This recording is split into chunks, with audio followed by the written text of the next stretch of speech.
இப்போ நம்ம எங்கே இருக்கோம்னு பார்த்தீங்கன்னா மணப்பாடில் உள்ள வரலாற்று சிறப்புமிக்க ஒரு சர்ச்சில் தான் இருக்கோம். இந்த சர்ச்சுடைய வரலாறை நான் இப்போ தான் கொஞ்சம் கொஞ்சமாக உள்ள ஃபாதர்கிட்ட கேட்டு தெரிஞ்சுக்கிட்டேன். 1540 போர்த்துகீசிய ஒரு மாலுமிகள் வந்து கப்பல் வழியே இந்த இந்தியா சைடு இந்த பக்கம் வந்திருக்காங்க.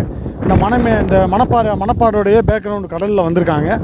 அந்த டயத்தில் பார்த்தீங்கன்னா அவங்க வந்து உயிருக்கு போராடணும் ஒரு தருணம். எங்களுக்கு யாராச்சும் காப்பாற்ற மாட்டாங்களா அப்படின்னு தத்தளிக்கிற டயத்தில் இந்த கரை ஓரத்தில் எந்த ஒரு உயிர் சேதமும் இல்லாமல் ஒதுங்கியிருக்காங்க. அப்படி ஒதுங்கும் போது அவங்க என்ன பண்ணுறாங்க, அந்த கப்பலில் இருந்து சில பாய்த்துளிகள் அப்படிங்கிறாங்க. அந்த பாய்த்துளிகள்னால் அவங்க சொல்ல வர்றது அந்த மரத்துண்டுகள், கப்பலுடைய மரத்துண்டுகளை வச்சு அவங்க வந்து இங்கே ஒரு சிலுவைகளை வந்து கொண்டு வந்து நடுறாங்க. அதுதான் இந்த மணப்பாடுடைய சிறப்புமிக்க சர்ச்சோடைய வரலாறு. அதுக்கப்புறம் கிட்டத்தட்ட 1583 அந்த வருஷத்தில் பார்த்திங்கன்னா, அதாவது இயேசுநாதரை வந்து அரைஞ்ச அந்த சிலுவையுடைய பாகங்கள் இருக்குல்ல, அந்த பாகங்களை ரோம்லேருந்து கொச்சினுக்கு கொண்டு வர்றாங்க. அப்படி கொண்டு வரும்போது இங்கே உள்ள பக்தர்கள்லாம் நடப்பயணமாக இயேசுநாதர் அறையப்பட்ட அந்த துண்டுகளை வந்து மணப்பாட்டில் வந்து இது கீழேருந்து ஒரு 1.5 கிலோமீட்டர் உள்ள சர்ச்சில் வந்து ஃபாதர்கிட்ட கொடுக்குறாங்க. எத்தனையோ தலைமுறை மாறி இருக்குது. அந்த ஃபாதர் கண்ட்ரோலில் தான் இன்றைக்கி வர அந்த இயேசுநாதர், உண்மையான இயேசுநாதருடைய சிலுவையுடைய ஒரு பாகம் அங்கே தான் இருக்குது. அதாவது எல்லா வெள்ளியும் கிடையாது, ஒவ்வொரு மாதமும் உள்ள முதல் வெள்ளி காலையில் 9 மணிலேருந்து 6 மணி வரை மக்களுடைய பார்வைக்காக இந்த சர்ச்சில் தான் வைக்கிறாங்க. அதுக்கப்புறம் திரும்ப அந்த ஃபாதருடைய கண்ட்ரோலில் அந்த பேலஸுக்கே போயிடுது. அந்த இயேசுநாதருடைய உண்மையான அந்த பாகங்கள், அந்த இறந்து போகும்போது அவங்கள சிலுவையால் அடைத்து கொல்லப்பட்ட அந்த பாகங்கள் அங்கே போயிடுது. இதுதான் இதோடைய வரலாறு.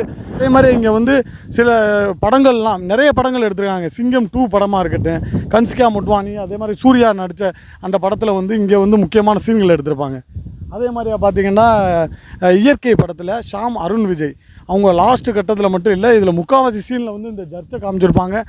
1933 இந்த சிலுவை நிறுவப்பட்டிருக்கு.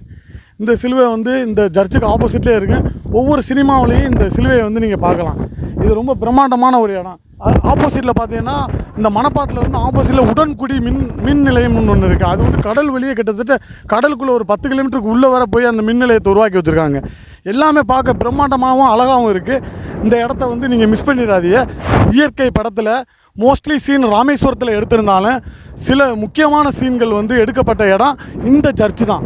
இந்த சர்ச்சுக்கு பேக்ரவுண்டில் உள்ள பார்த்தீங்கன்னா உங்களுக்கே தெரியும், ரொம்ப ரோம் நகரத்தில் உள்ள ஒரு கிறிஸ்டின்ஸ் கோயிலெலாம் எப்படி இருக்குமோ அந்த மாதிரி அருமையாக பண்ணி வச்சுருக்காங்க. அப்படியே ரொம்ப பிரம்மாண்டமாக இருக்கும். இதை வந்து மக்கள் பார்க்கும்போது கண்கொள்ளா காட்சியாக இருக்குது. வெளிநாட்டுக்கு நிகராக இருக்குது.